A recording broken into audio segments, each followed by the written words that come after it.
Hi, Shepherd Youth. It is the week between Christmas and New Year's. And if you are anything like me, it's one big long day and you can't really name whether it's Monday, Tuesday, Wednesday, Thursday, Friday. It is Wednesday though, just so you know.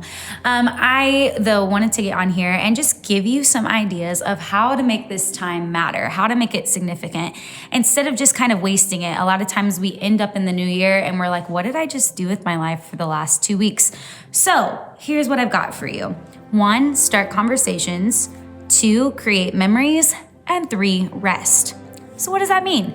First of all, start conversations. For most of us, we are locked up with the same people that we've been locked up with for a long time. But how often do you have meaningful conversations with them?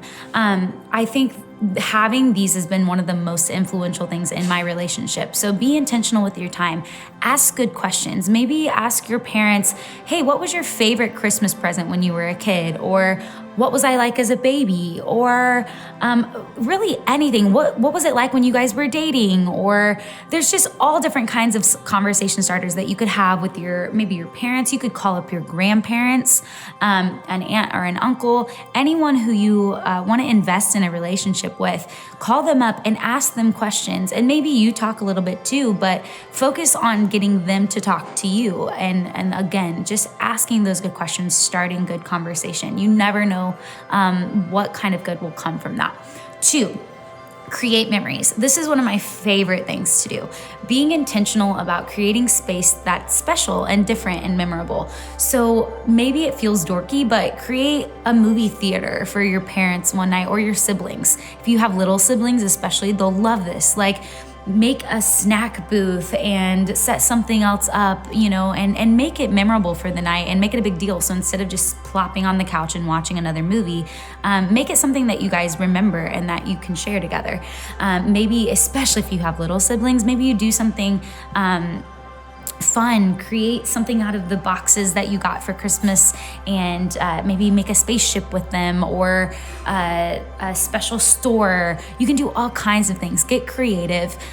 We did a spa with some of our family and it was super fun. So especially if you're a teenage boy, you know how many brownie points you would get from your mom if you gave her like a foot massage and attempted to paint her nails? She would think you were the coolest, most hilarious son ever. So do stuff like that, have fun, create memories, and then lastly, rest. I think a lot of times we think doing nothing is resting, but it's not. Rest actually is something that takes intention. It takes you saying, I'm gonna slow down and I'm gonna be present in this moment and allow my mind and my spirit and my body to just rest and to not have an agenda. And so you can use the kingdom exercises that we talked about. Maybe you meditate on some scripture. So open up the book of Psalms and just flip through till you find something that speaks to you or that inspires you or that kind of talks about maybe how you've been feeling.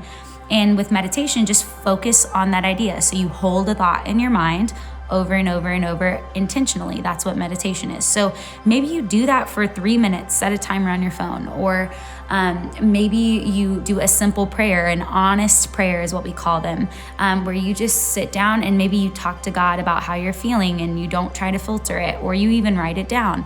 Another one that's huge right now, you just came off of Christmas, you probably got a lot of stuff, you got to hang out with your family. Do a gratitude list. Sit down and write down the things that you're grateful for. And maybe you're like, oh, I've already been grateful for them. But being intentional about it and writing it down, it can really change your attitude and the way that you look at all the stuff that you have been given. And so I would encourage you to rest this season by being intentional, being present, practicing one of those things. And in that way, man, you're gonna do more than just kind of spend the time aimlessly. You're going to be intentional about really connecting with God by connecting with what's going on inside of you, what's going on with the relationships around you. And I really think it'll change your holiday experience. And I think you might be surprised how different it is going into 2021 when you've been intentional with this time. So I hope that you'll do that. I hope that you had a Merry Christmas, and I hope to see you back in D groups here soon. Registration's opening next week. Love you guys. Bye.